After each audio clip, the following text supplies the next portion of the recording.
না পারলেও আমার সহকর্মী কোরআন হাদিস শিক্ষা দিচ্ছে, তারাও অন্তত জীবনে একদিনও যদি আল্লাহর কাছে মোনাজাত করে, অন্তত বলতে পারে যে হে আল্লাহ, আমার বাবা মা, সন্তান সন্ততি, পরিবার পরিজন, আমার যারা শিক্ষাগুরু, তাদেরকে নেক হায়াত দান করো, তাদেরকে জান্নাতের অধিবাসী করো।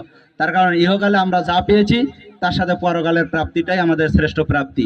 এই প্রাপ্তিতে আজকে যারা মতরপাড়া দাখিল মাদ্রাসায় অধ্যয়নরত শিক্ষার্থী, যারা পরীক্ষার্থী, এই ঐতিহ্যের সাথে আমাদের গ্রামের নাম জড়িত, আমাদের পরিবারের নাম জড়িত, আমাদের আত্মীয় স্বজনের নাম জড়িত।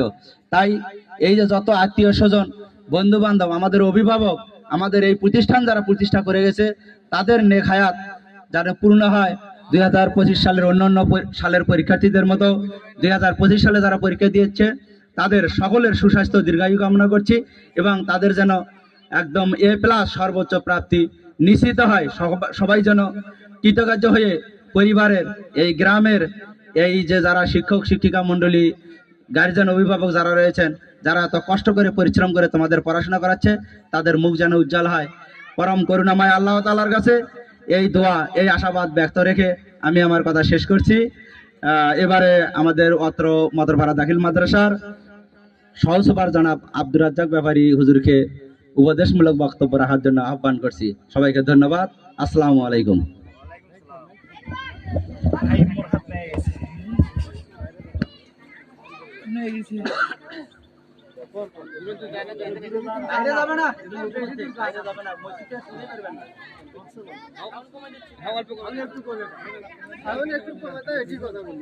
খবর নিয়ে গেছে তো দাঁড়িয়ে থাকি না।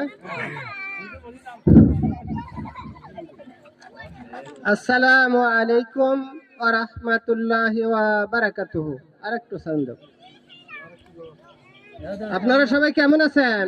আলহামদুলিল্লাহ, আলহামদুলিল্লাহ, আলহামদুলিল্লাহ। আলহামদুলিল্লাহিল্লাযী কাফা ওয়া সালামুন আলা ইবাদিহিল্লাযীনা ইসতাফা। أما بعد فأعوذ بالله من الشيطان الرجيم. بسم الله الرحمن الرحيم.